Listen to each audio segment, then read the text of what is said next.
Hello, hello, hello. It's Friday, and I'm CJ, and production values are going to be particularly low rent on this one because I am currently in my parents' new house.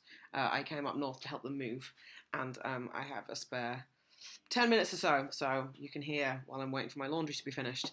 But I wanted to stop in today and talk about guilty pleasures because that's what we are discussing this week. I actually don't have any. And the reason that I don't have any is that guilt is one of those things that I've given up. I'm not doing it anymore.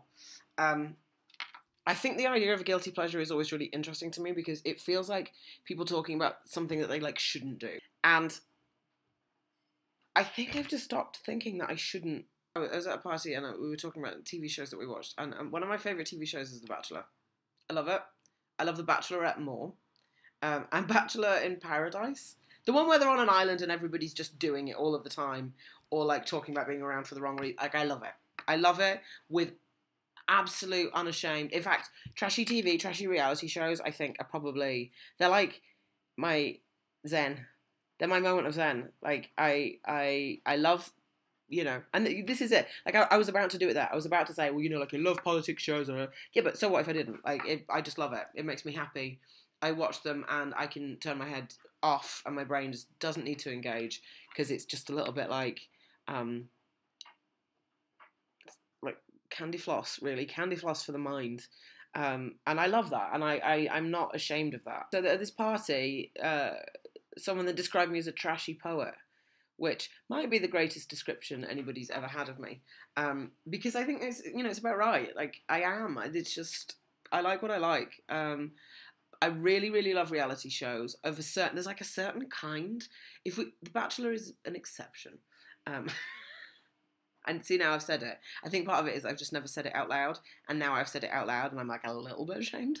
I really love Project Runway, cooking shows in general, MasterChef, MasterChef UK, MasterChef Australia. I love them. Top Chef, love it. I really like watching food being made, even if I can't eat it. I don't really know where that comes from. But I feel slightly sheepish about that, but I don't feel sheepish about the fact that on, a Tuesday evening now, me and a group of friends go to a local pub where we book out a table and watch Great British Bake Off all together. I don't feel sheepish about that, and I don't know if it's because I watch it with other people, whereas some of it is stuff that I just watch by myself. I don't feel the pressure to have credibility. And I think maybe some of that's because I'm old. Anybody that judges you on that kind of stuff, do you really want to be hanging around them, be around them anyway? That being said, I don't necessarily tell everybody that that's what I'm doing. Maybe that's the definition of a guilty pleasure.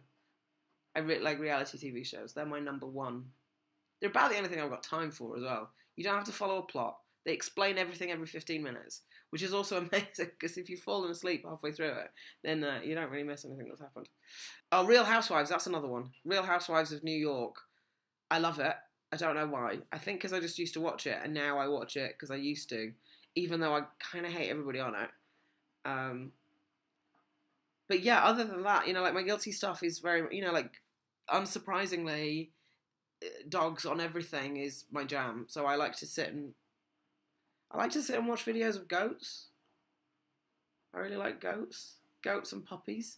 Goats and puppies and pigs together. Oh my god. I don't feel very cool saying this.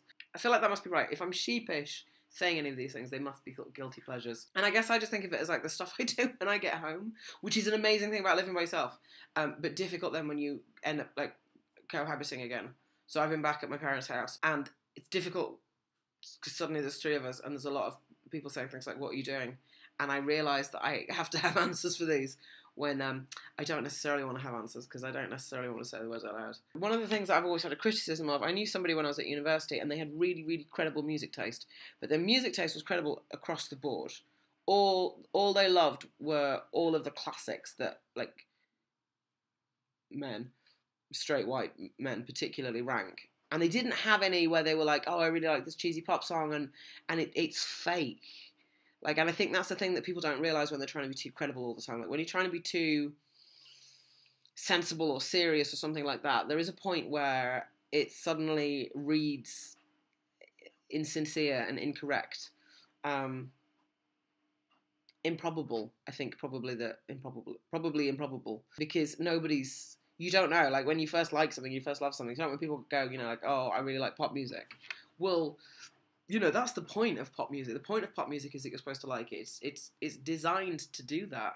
So if you like pop music, congratulations, you like a thing that was designed for you to like it. So yeah, my guilty pleasure is really not having guilty pleasures. And actually, the older I get, the more kind of deep joy I get when someone judges me for something.